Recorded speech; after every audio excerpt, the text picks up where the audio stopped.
Mais dans le temps de M. Turcot, là, on n'a jamais manqué d'ouvrage. C'est sûr, les salaires n'étaient pas exorbitants, tout ça, mais par contre, le monde, ils ont gagné leur vie là. J'étais intéressée par le commerce, j'aimais le monde. Je trouvais qu'il y avait tout. C'était tout le temps différent, l'ouvrage. Tu pouvais t'en donner des légumes, dans la viande, t'en allais ailleurs, tu revenais, tu avais des clients. Tu sais, là, moi, là, je trouvais que c'était comme une dent. Puis j'étais attiré vers l'orgue. Je m'assisais toujours dans les premiers bancs en avant pour regarder jouer. Dans le temps, c'était Yvette Roy. Moi-même, je me suis bâti parce que je travaillais à Beechwood. Puis comment il y en a? À chaque année, tu avais des maisons qui se bâtissaient, qui se bâtissaient, qui se bâtissaient. Encore, la municipalité est venue prospère et plus grosse. Je suis propriétaire de la Pouvoirie Mastigouche depuis 5 ans maintenant. En 72, mon père a acheté le club privé. C'est ça, là, que les gars aimaient. Ça lui brillait les mains, tu sais. Il venait à l'hôtel pour vider, puis dans ce temps-là, l'hôtel s'emplissait. Il y avait du monde. Fait que là, il était payé pour venir vider l'hôtel. C'est qu'il réveillait bon. C'était un curé, puis c'était un médecin, puis il faisait tout, hein, pour les paroissiens, c'était beau.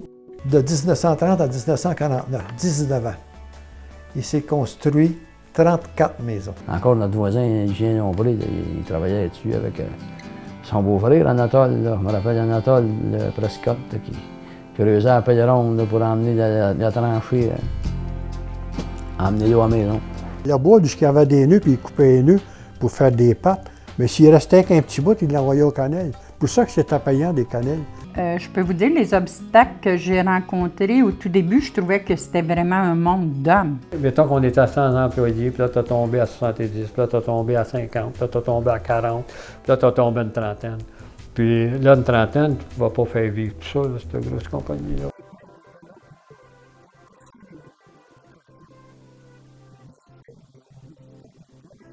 Mon père aussi a toujours trouvé important que la Birchwood aide au développement social. C'est eux autres, les Américains, qui ça fait partie de notre histoire. Ils ont fait vivre Saint-Charles-de-Mandeville pendant 100 ans. Tout le monde qui s'est bâti une maison pratiquement a travaillé à Birchwood.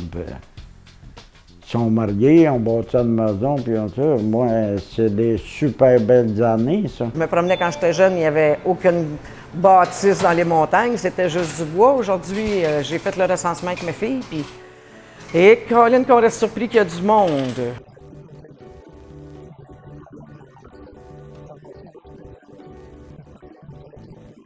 Quelqu'un qui est bien connu, Canadian Tire, on lui emballait des pattes, là, des pattes fuselées.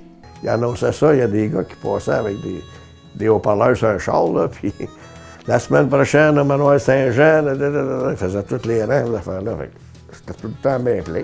Avant ça, il avait vu le curé Léon Desilets, il avait fait acter un orgue, en haut une grosse orgue avec des roues.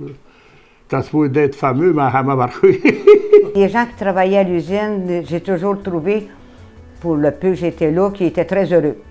Les gens avaient l'air très heureux, puis j'ai jamais vu ou entendu parler de chicane quelconque, là.